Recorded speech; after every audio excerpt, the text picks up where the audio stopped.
this video, I want to share with you a few tips about how to help your reluctant learners. Hi everyone, I'm Michelle and this is A Common Life. I'm a homeschooling mom of 5 kids ages 4 through 12. And I have a couple of students who are very reluctant learners, and that makes homeschool very difficult. It is very easy to be a homeschooling parent of children who just love to learn and who can read at a very young age. My daughter taught herself how to read at the age of 4. And so teaching her has been pretty easy over the years because she enjoys learning and she was reading, out of the gate she could already read, and it made everything very, very easy. But if you are a homeschool mom like I am, who also has some children who are very reluctant or who do not enjoy homeschool and who do not want to learn or who do not want to read or whatever it may be, maybe they're just very lazy and just don't want to do a lot of work, I have a few tips that I want to share with you today. My first tip for you is that reluctance and ignorance are not the same thing. Just because your child is very reluctant, it does not mean that they are not intelligent or not capable. It just means that they're kind of reluctant and they're not really as easygoing about learning, and they're not as ready to kind of just dive in and get all of their work done. So before you think that your child has a learning disability or they are developmentally delayed or something like that, they may not be. So don't always quickly go towards those things. Some children just learn more slowly or kind of are a little bit slower out of the gate than others. Like I said, my daughter read at 4, so she was very quick to kind of catch on to things and get things done with homeschool. But for children who do not read as early, their being a reluctant reader or a reluctant learner is just part of who they are.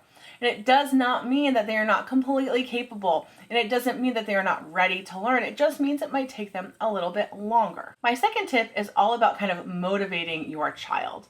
And one of the ways that you can do that is by setting up charts or reward systems for them. Some children just love to learn and they are perfectly happy to do it without any types of rewards or even encouragement. They're just learners and they just love to do it. But a lot of children need that reinforcement and that encouragement and those reward systems to really help get them going. So the first thing that you can do is just kind of set up some goals for them. So you can say, okay, we have this difficult book that we want to work through. So we are going to take the next 2 weeks to master this book, and by the end of the 2 weeks, you will be able to read it all on your own. And so they have this goal in front of them of something that they want to be able to accomplish. And you are going to be their cheerleader. You are going to be sitting there by their side, helping them accomplish this goal. Another goal that you can have is a very simple goal. Say you have 5 pages you want to complete in your math book. Then say, by the end of this week, we are going to have all of these 5 pages completed.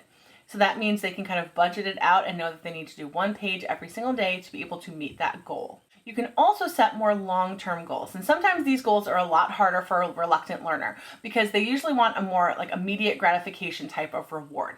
But it is a good thing to kind of teach them that hard work does pay off in the end. And so one of the things that we love to do is set up reading charts where there will be 50 or 25 or 100 or however many boxes that you need. And they can either be correlated to a page, a number of pages, or a number of books or something like that. So for our children, we had them read, I think it was 50, early reader books, and then they would get a reward. And so that was really, really fun because in one day they could sit down and read 5 or 10 books, and so it didn't actually take that long for them to actually complete that goal. But it felt like they were accomplishing a lot. Every time they completed one of the books, they could put a star or a sticker on the chart, and it was just really, really fun, and it was encouraging for them to see the chart, fill up with stickers and stars over the course of a week or a month or however long it takes. My next tip is to find the things that interest your child. If you have a child who is a very reluctant reader, there will be things that they love. So if they love race cars, maybe you can find different activities that kind of center around race cars, like different math workbooks or worksheets or things like that. There's lots of free resources online. So just Google, race car math worksheets, and I'm sure you can find something, or race car handwriting worksheets, just to kind of motivate them. And it will be something that kind of makes them happy. And you can go ahead and take that as well and move it into other subjects. So you can do history, and you can look all about race cars of the past and read books together, or have them do a little writing project, or if they're not a writer yet, maybe have them draw. So you can turn it into an art project. They can draw race cars, or they can design their own racetrack, or maybe they can even design their own race car. Kids are very creative, and if you give them the tools and help provide them with the very, very basic ideas, they can kind of take that and run with it. And one of the best ways to learn with a reluctant reader is to be by their side as they are learning. So if you go to the library together, you can find books on whatever this topic is that really interests them, and then read it together and do the projects together, or maybe bring all of the kids or the family together and do these things together. And it really helps kind of encourage that child. And if they are able to create something that they can show other people, it makes them feel very, very accomplished. So that's my next tip for you, is to have them create something and then share it. So even if it is something as simple as reading a very, very basic like sight word type of book, call the other children over or call your husband or your spouse over and have them sit down and let your child read to them.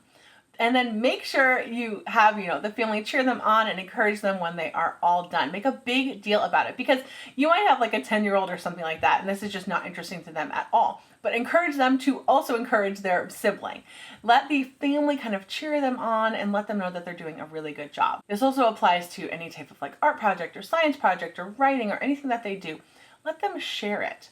One of the things that we like to do is when we sit down for dinner at the table, I will have the kids share whatever they have accomplished during the day. Especially for my husband, who is not home with us, he doesn't really know what they're doing and what is going on. So it's really good for them to be able to share their accomplishments and be proud of themselves. And my last tip for you is to make it fun. Now, I am not the most fun homeschooling mom, but when I have a child who is feeling really reluctant, or a child who is just generally a reluctant learner, one of the easiest ways to get them started is to make something fun. So if you're doing something as simple as flashcards, which may be kind of daunting and boring, turn it into a game. Maybe for every flashcard they get right, they get a point, or they get an M&M, or they can challenge a sibling or something like that. Or you can just play other games that you can do outside, like you can do math facts on the driveway and do like hopscotch or different types of obstacle courses or things like that, just to make learning fun. Because when kids are really, really little, if you just, especially for a reluctant reader, if you just sit them down in front of a workbook, they're not going to want to do it. It's not going to be fun for them. It's just going to seem incredibly overwhelming. But if you turn it into something fun, it's something that they will want to do, and it will be much, much easier to motivate them. Now, one more thing I want to add. If you have kind of gone through all of these different types of tips and activities and just tried to encourage your child and they're still really, really struggling, then at that point, maybe talk to your pediatrician and see if maybe they do have some type of delay. Because I do not think that it is really important in those very, very early years to have your child reading fluently, by the age of 4 or anything like that. But if they're at age like 8 and 9 and they're still just really, really struggling to read or struggling with math or something like that, maybe you do need to kind of reach outside of yourself and get some help for your child. There are lots of tutoring services available, or even just simply going online and kind of doing an assessment test to see where your child is would be really, really helpful. Then you can talk to your pediatrician or a doctor, and sometimes you can even reach out to a local school district and they can give you kind of like where to go, a path to take in order to help your child. But before you do that, just kind of try to make it a little bit more fun, a little bit more interesting, and maybe you'll see that they will just take off with it.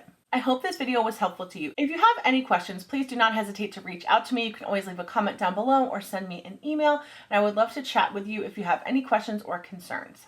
Thank you so much for watching this video. Please don't forget to subscribe and have a great day.